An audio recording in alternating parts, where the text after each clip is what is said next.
Welcome, Dungeon Masters and players. But there's going to be a lot of spoilers, basically the entire first chapter. So if you've not played this yet, please play it and then come back and watch. With that being said, we are taking a look through at Vecna, Eve of Ruin. This is from Wizards of the Coast. It's an official module, and it will take characters from level 10 to level 20 through the course of this, and they will visit many spots in D&D history. It is not necessary for the players or even the dungeon master really to have knowledge of all of these deep cuts. But if you do have some knowledge of some of these players, it can get very cool. With that being said, let's launch our game. This is on Roll20.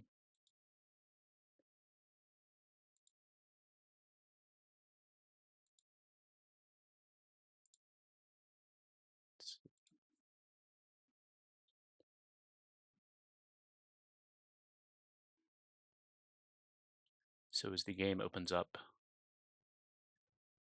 you do have a landing page. Maybe for the first session, you might want to use this, but also gives a little bit of flavor. It's very evocative. It has the Lich, Vecna himself, mysterious energies coming around him, and everything is organized nicely in the Roll20 package. So you have the Chapter 1, which is Return from Neverdeath, and the maps show up. Now, there's only 2 maps included.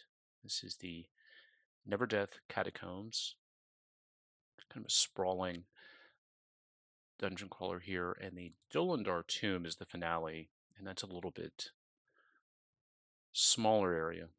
This is going to finish out this first portion. So what is the setup here? From the Roll20 Read Aloud, in Chapter 1, the characters stumble upon a cult of Vecna performing a ritual to extract secrets. When the characters clash with the cult, they become linked to the Lich, which sets them on a path to discover Vecna's plot to remake the universe. Chapter 1 summary. This chapter takes place in Neverwinter, a city on the Sword Coast, on the world of Toril. Characters are tasked with investigating the disappearance of high-ranking nobles in Neverwinter when they stumble upon a cult of Vecna. So, even though it's technically set in Neverwinter, this could be any city you want to choose, one you've even homebrewed, and they will all work just fine. So, the scaffolding or the setup is a little bit clunky, but it's okay. The players need to start somewhere, and this is where they're going to be starting. So now, immediately upon examining this, you're going to feel like you need more maps. These 2 maps here, um, they're okay. These are Dice and Logos maps, which have very distinctive minimalist style, which for me, I want something a little bit more. Almost immediately after this was launched, there was a slew of third-party map makers releasing maps, and they're all of very high quality. Um, Not only will these maps visually contrast with in-between maps you provide, but also within even the module, there's different maps, 2 different map makers, and the styles are very clashing. These are serviceable, but realize that there are plenty of options as far as maps go. So the setup is we are in Neverwinter. Now I used this map, which I think is from Mines of Phandelver. This is by Mike Schley. It's a very nice map, and it actually has Neverwinter on it. And this is nice just to give the players a sense of geography versus just plopping them outside of the catacombs to start. I added this. I also added a secondary map. I found a very nice map of Neverwinter, and there is actually a graveyard on this map, which is nice. You can do as much as you want or as little as you want with this, but I definitely would at least want some representation of a city. to give the players an idea of where they're at. And I also added a third map here. This is actually Lord Neverember's manor. So let's walk through where we're at. So the party is a group of adventurers at 10th level, and they have been in and around the area of Neverwinter.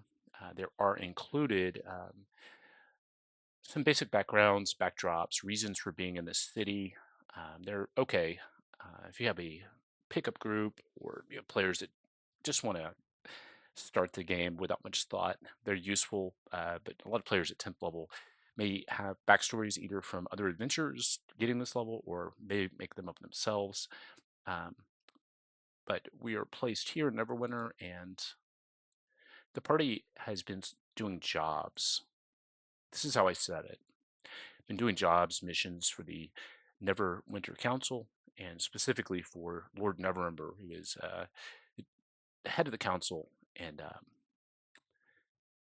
they've gained a reputation as a group of elite problem solvers.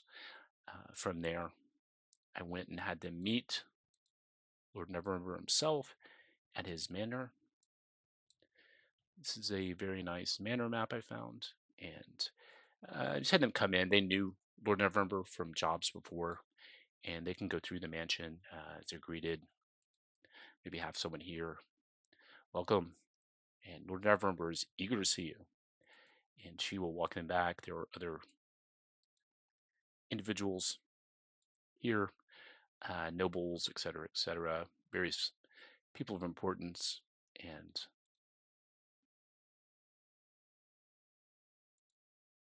eventually the party will find themselves in Lord Neverember's study, where he is in deep consultation with a group of very concerned people who were wondering about where their relatives, the kidnapped nobles, are. Situation is very tense. Neverember will look up to the party and say, "Oh, you've arrived, thank the gods," and outline the situation um, about the missing nobles. There's 4 missing, and all clues are pointing to the Neverember graveyard. There is a promise of coin, of course, pretty hefty, 9,000 gold if they're all brought back and in good condition, sound mind and sound body. With that, the party can pick up magic items if you want them to. I would suggest so. They're 10th level, so this is fairly decent level. They should have a few things in their bag and do some shopping if they want. But after that, we're going to transition to the graveyard itself. So let's see, it's one more map I've added. Let's see. So this is just going to be, again, these maps are not necessary. And if you do theater of the mind, you could be fine with just those 2, but with minimal effort, you can actually set the stage a little bit better. So they're approaching on this graveyard going north. I did not have a combat here. I just wanted them to have a visual, kind of set the eerie feeling. And they approach and enter into Neverdeath Catacombs. So the catacombs themselves are, the descriptions and the read alouds are pretty good. So it's a very much a eerie, dark place. They will enter into the first room, come down some steps, and this will be their first encounter. There are some wights guarding or emerging from these tombs. Now, this is where the first problems emerge with the module. Initially, this encounter is, I think, with 5 wights. So wights by themselves are only level CR3. I think the design intent here was to get the players loosened up with some dice rolls and get into some combat and kind of break the jitters, particularly if you have a new party. But if you just run the 5 wights, that's going to be 45 hit points. They don't do a ton of damage. Chances are they might not even hit anybody. And the room also might just be solved with a fireball, frankly. I beefed this encounter up a bit and added in some wights. These are from various sources on Roll20. These are just stronger versions of wights. I think Monster Manual Expanded and Draconics monster manuals. They integrate into Roll20, so it gives you a lot of variety. After that combat is over, the party can make a decision which way they want to go. So they can go left, or they may stumble upon a secret door here.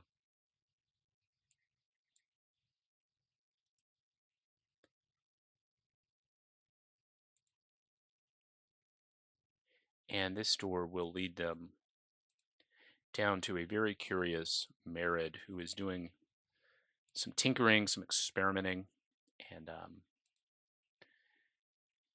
I did not play this as a combat encounter.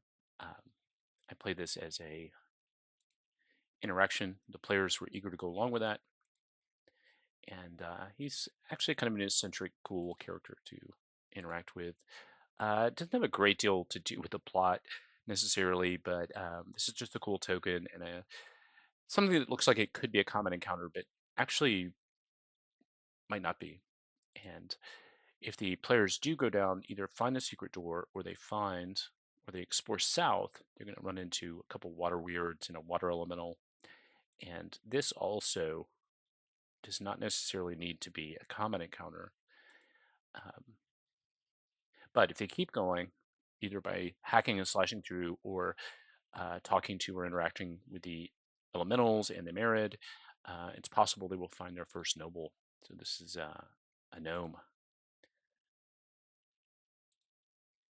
His name is Umberto Noblin, and he knows some secrets about Vecna. So this is a good way to plant the seed that he's here. And all of these people in this area are hostile to the cultists, so you can get a little bit of faction play going if you'd like. If they just continue left, going up towards C5, you're going to encounter a locked door. Trapped area that has a couple items in it, some value, and their second noble or their first, depending on which way they went. This will be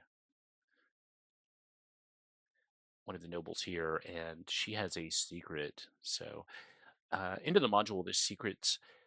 The reason the Vecna cultists want secrets is so they can use this to compromise individuals, blackmail, gain power throughout. And so all of these various entities and people working with Vecna are trying to find people with secrets, higher ranking. They don't want the farmer's secret. Farmer cheating on his wife is of no value, but these nobles do have secrets, and these can be of value to the party. So from there, this is an area with kind of a bell system set up here. So the party will need to ring these bells in a certain order so as not to alarm anyone. Chances are they won't be able to suss that out. It's a very specific order, and if they don't, then the cultists in the next room will be on high alert, hearing it. So these are the cultists in the next room. On a side note, these pipes do go from where the water weirds are to the cultist room, to these little wells, basins. I didn't use this setup with the pipes being forced to overflow the water. I just thought that this part down here is cool enough for the water elemental and the Merid. So what I did was I wanted to give this campaign a very themed, I think maybe older horror magazines like Warren magazines, if you read those, or a 70s style, sexier, a little bit more sexy look. So each of the cultists has their own token, and they're all very aggressive.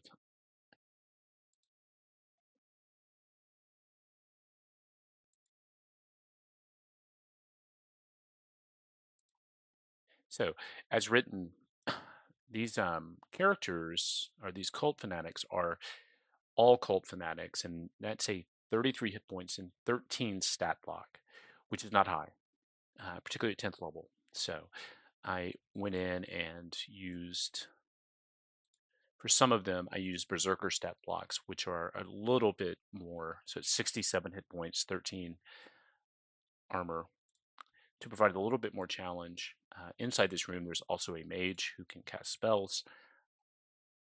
It's Fireball or Cone of Cold might interest you here, and they will attack and fight the party. Um, Several things can occur at this time. There's a secret door to the left here. It's got two mages inside of it, so they could also enter into the fight and make things a little bit spicier.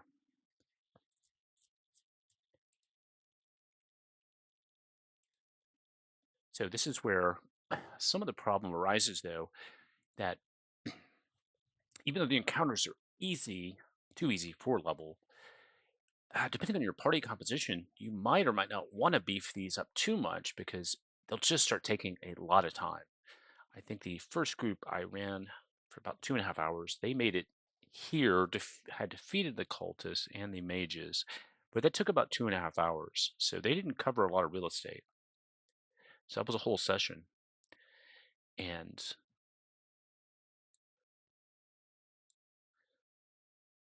that might be okay, but it also starts wearing on the party. They get the wrong idea, false idea that the entire adventure might be either involving these catacombs, dungeon crawlers, or undead, etc., etc. There's a few more individuals up top. I removed some of these people after they took out the main threat. More cult fanatics and ghouls, but again, I was finding that I was getting tired. I could tell the party was visibly getting tired of fighting these creatures, which, to be honest with you, are not very challenging. So there's some ghouls, though. Those are options also if you find them ripping through the combats. You can bring these in waves. It's still, I just do not find that this is going to be very challenging, particularly if you have, say, clerics, paladins, wizards with AoE. They will be able to wipe out multiple individuals very quickly and move on. The flip side of that, though, is if you don't have a party that has a composition, or say there's newer players, it might take them a long time to get through this. And it's an okay setup, but again, I didn't want to give the players the impression that running on these kind of primitive maps through this dungeon is going to be the entire game. Anyway, onward. After they clear that, coming down the hallway, several areas for them to interact with, and several doors. Within this area, which is the library, there's a couple of books which are interesting, and some treasure, which is even more interesting to the players. From here, I made this character a Bulgura abductor. It's two Bulguras in the module is written. Those are CR5. Let's see. The abductor is a CR6, and I added in two Barguests as well. So a little bit of challenge. And they can also find their third noble. This is Sarcelle Malinage. And she is a actress. Her secret is she knows that Lord Neverember has no claim to the title of the council. So some of this seems more interesting. I think that the module wants to make it than it actually is, though, because these aren't recurring elements, although they could be. You could really play up that aspect of it, the political part, but it's not supported in module. So assuming they free hers, maybe not.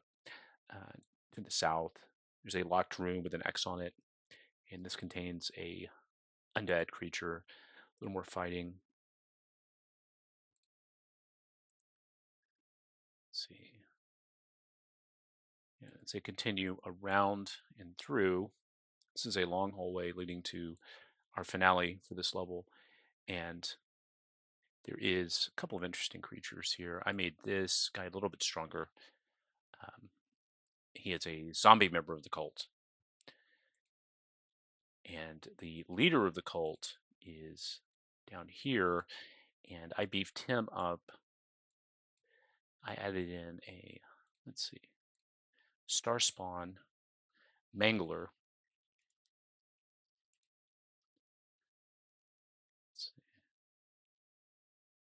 It's a CR5. It's supposed to be just a Nothic, but he's pretty good. The mage is pretty good. He has some power, but again, if he's losing initiative, the party will chew through him relatively easily. As we keep going down, you hear sounds of chanting, various things. As the party opens the door, the ritual is taking place. There is a woman. Her name is Kendry Nex. She's a mage, and she is trying to complete a ritual of uncertain magnitude. Up top, there's the last noble. He is in a cage, and his name is Eldon Keyward. He is a sage and a noble. And I replaced, these are supposed to be cultists. I replaced them with little minions. They will not enter combat. And there are a bunch of Nothics here. So the Nothics themselves are somewhat interesting as enemies. And Kendry only has 40 hit points. So you might find a well-placed fireball is going to just end some of these encounters really fast. But same token, after all of this fighting, if you beef everything up, it is going to take them a long time to reach this.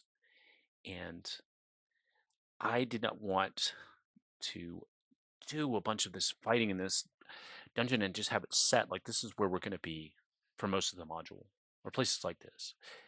And now we come to a bit of a clunky part of the module. So once Kendry is either eliminated or incapacitated, or some of the minions are destroyed, uh, there's a flash of light, and the players are transported to Evernight. So Evernight is a flip city, a doppelganger, if you will, of Neverwinter. It resembles it topographically, and but it's inhabited by undead. Now, again, with the maps, there is no Evernight map. And this could really be an interesting area to explore, again, depending on your time.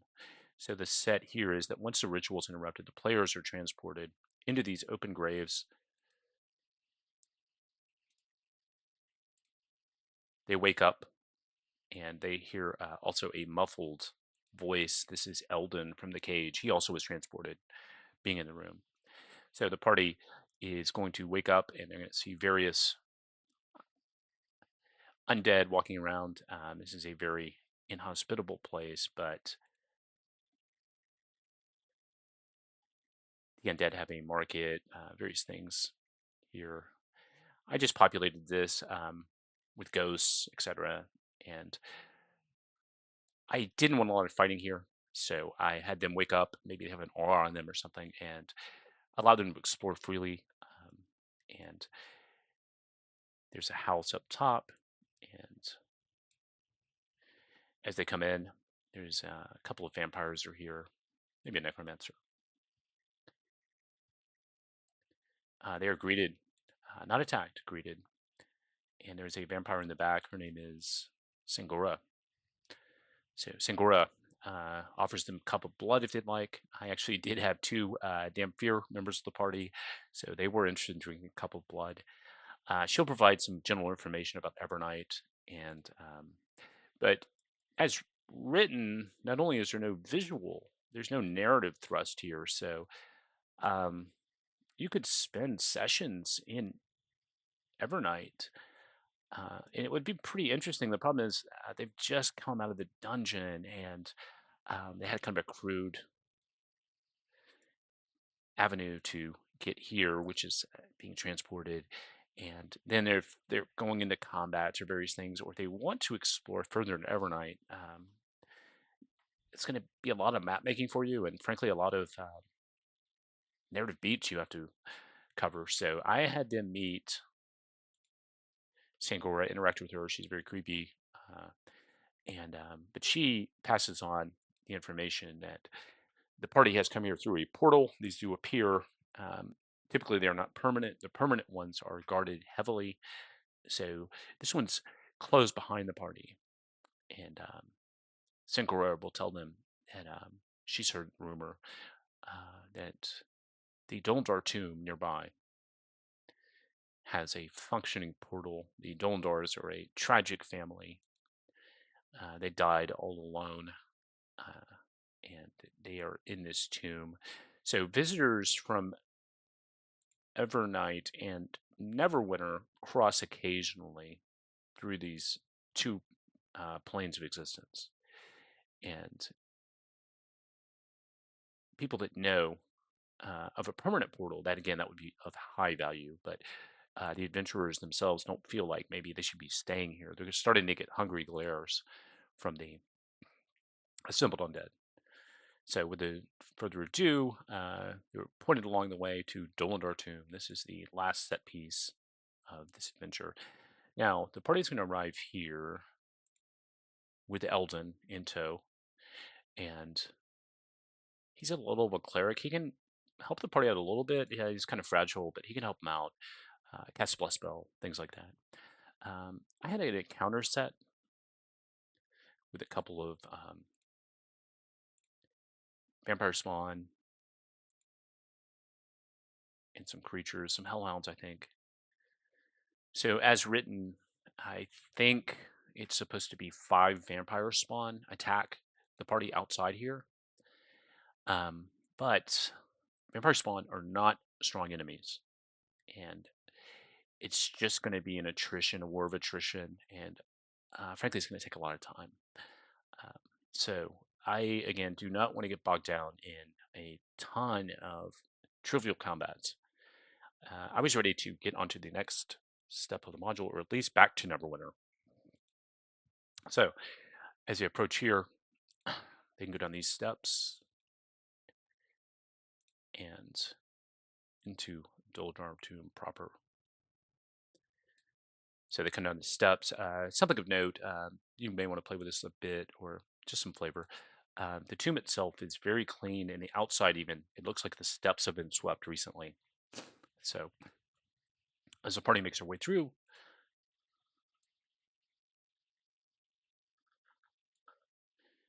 you're going to see some sarcophagi set aside in tombs, and you will meet, these are the sarcophagi here.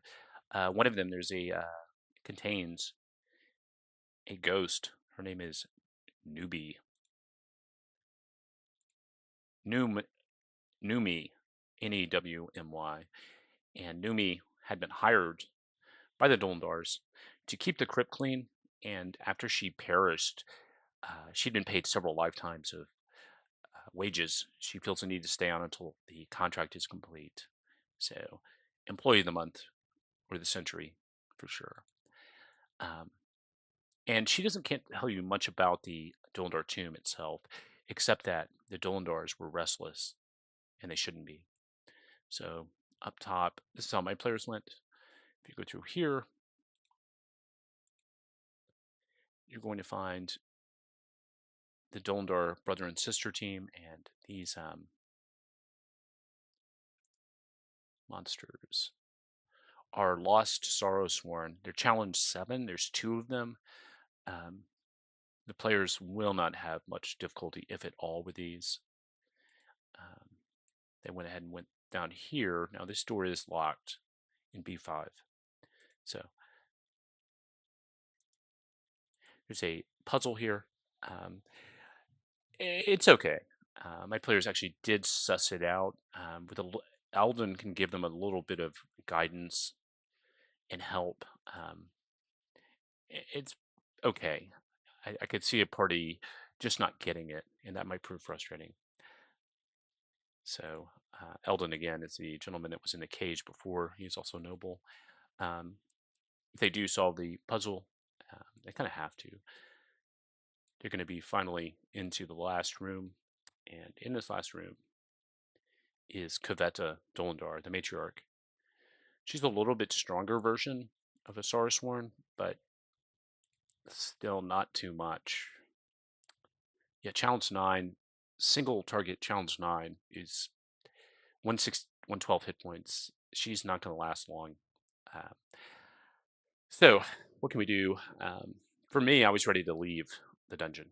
I did not want to stay in this area anymore. Our players have soaked in plenty of atmosphere and a bunch of combat, but I could sense everyone was getting a little bit tired of it. Once she is defeated, the rod piece is here in her tomb. And once they grab it, actually, not the rod piece, a portal back to Neverwinter is here. And once they interact with that portal, they will be transported to the front of the dungeon, back in Neverwinter safely. And from there, the party could go back in if there's unexplored areas that they wanted to visit inside, or if they haven't gotten all the nobles and they want to, or they could be satisfied with what they've done and head back to Lord Neverember.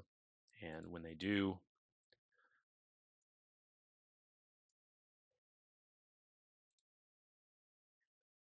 the assembled group will be here, and all of the nobles, or however many they were able to rescue, are here. They will get 2,250 gold apiece for each one they rescued. Lord Neverember congratulates them heartily on a job well done. Says the city thanks you. And with that, the first portion of the adventure is finished, and the party is able to level up. And this would be a good time if you're between sessions to give them some downtime in Neverwinter, also to set up for next week. And with that, it seems like a good enough time to finish up. I will see you guys with chapter 2 shortly, probably next week. Thank you.